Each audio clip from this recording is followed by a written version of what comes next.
Hello. I built a new project which is a dashboard builder for your IoT projects. I have been working on this for a week, but I have the idea like for 3 years ago. Uh, Basically, it's a dashboard builder specifically for MQTT using IoT projects. So, what this guy is talking about?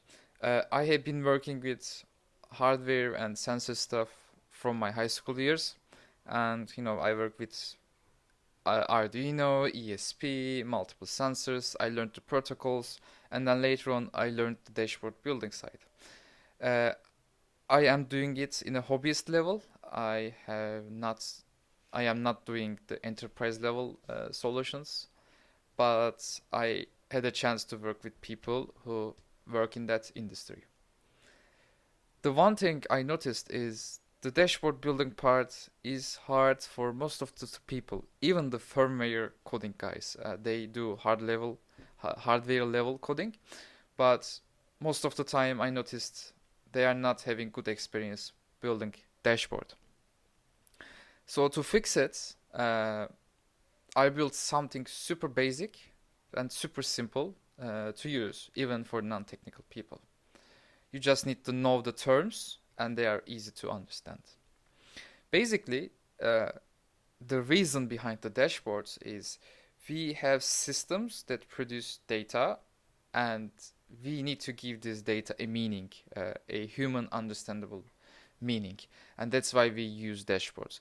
These can be internal processes that we have in our business, or these can be customer facing, end user dashboards for a product that people buy from you.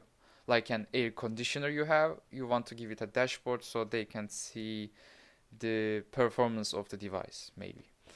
Uh, and MQTT Studio comes in a place to solve all these problems. So let's start from the basics. What is MQTT? It's a messaging protocol widely used by IoT devices.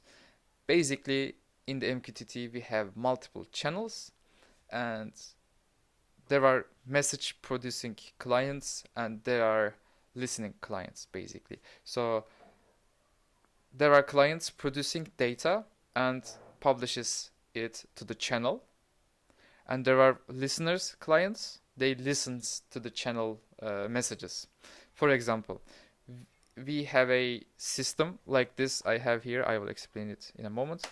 It produces temperature and humidity data, and it is subscribed to two channels, temperature and humidity. It publishes that data to the related channel. And my dashboard, I will show that in a moment as well, is listening to that specific channel for that data. Like it listens to temperature data and then it displays it on the dashboard. That's basically what MQTT is. It's not a high-tech kind of thing. So, and the systems that contains the channels are called brokers. There are free brokers available online you can use, and there are paid ones, and you can host it on your own as well. Uh, One thing I experienced before is, in free channels, there are multiple people using it for experiments, and you probably collide with their messages, so you don't want to use it for the enterprise or production grade projects. To solve it, MQTT Studio comes with a broker for your projects, and you will have a special username and password for each of your project, and you will have a prefix for your channels, so your messages will not collide with other people's messages, and you don't need to worry about finding a broker for the project. And that's basically what MQTT Studio does. You set up a project, you configure it, you can use the broker that comes with the studio, or you can use your own broker if you have something already set up. And then you add widgets. That's it. Let's explain the circuit that I built. It's a super simple circuit. It has a ESP32C3 mini, the black circuit here you can see. It has Wi-Fi connection to my network. Then we have the AHT10 humidity and temperature sensor. And for fun, we have an OLED display that displays the counter.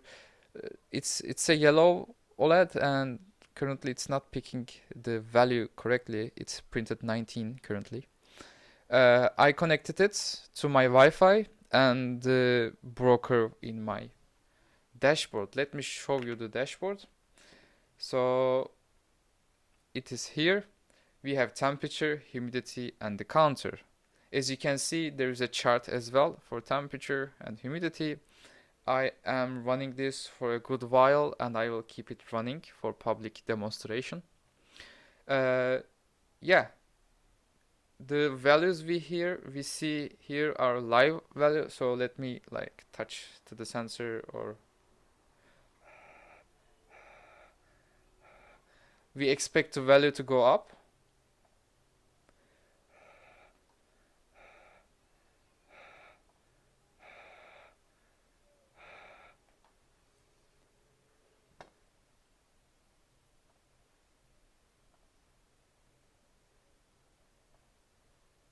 Let me yeah, the value comes here. Let me update it to be more fast, like last 5 minutes with 1 second, so we can see the temperature more, live. The humidity also gone up, so it is connected to the dashboard. Now, also for the counter, it's just a button, uses the counter channel, and the device, the chip that I built, is storing the number. So if I like take it out, currently I take it out, and if I connect it back, the counter is resetted. So it's stored in the RAM of the device. So if I click counter, we should see 1. No, I am not. Okay, now I'm seeing it. It's 1, 2, 3, 4, 5, 6, continues. So it is for demonstration, and this dashboard is currently public. So if you press the counter, my OLED will update and it will increase. Let's see the settings. So each project has a broker settings that I mentioned. If you stick to the hosted MQTT Studios broker, it will give you the connection details, including the password and the username, and some example code boilerplates as well. So you have a username and password, and we have topic prefix. The prefix is helping protect people's channels. Otherwise, like if you give it the if you create a topic with like temperature, there is high possibility that people are going to create the same channel, so your message will collide with other people. This prevents it. So how it works, you have the prefix and then your channel name. So like it's this project ... and temperature. So there is no way other people using it, and it's given you by the system, so you cannot change it. And it is specific for each of your projects. So if you have multiple projects, you have different prefix for each project. And you can share your dashboard if you want. If you don't want, you don't need to do that. It gives you a link, and if you go to the link, it is public. Anyone on the internet can see it. So it's like for demonstration purposes, and still the counter works. Let's go to the widgets. So we can change the layout. I can change the size of the counter. I can move it here, and you can save it. You can add new widgets. Currently, we only have 4 widgets, and when I know the product is settled, I will add more widgets in the future. It's the easiest part, trust me.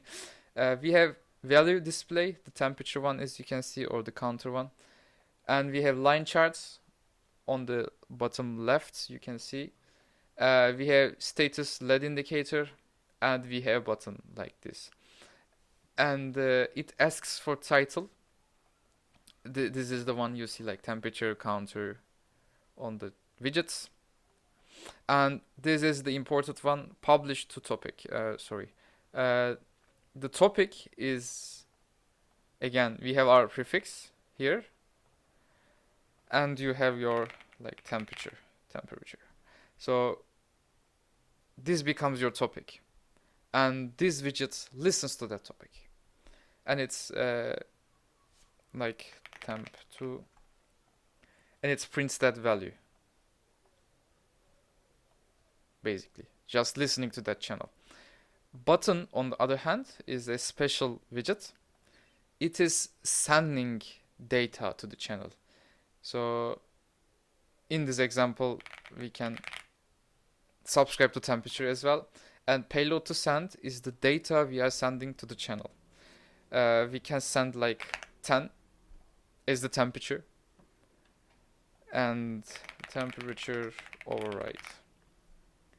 So if I press this, what I expect is sending 10 to the temperature channel and seeing my charts and other widgets change. As you can see, it's getting overridden. But as soon as my device sends data to the temperature channel, they will go back to normal. Let's wait. It should do that in a moment. Yeah. The device sends the normal value and it gets overridden. That's basically what this project does. And you can get started for free. It gives you one project and I think 10 to 20 widgets. You gonna have access to the hosted broker, as I showed here. And you can share your dashboards with friends or customers you have. And I am excited to hear what you think.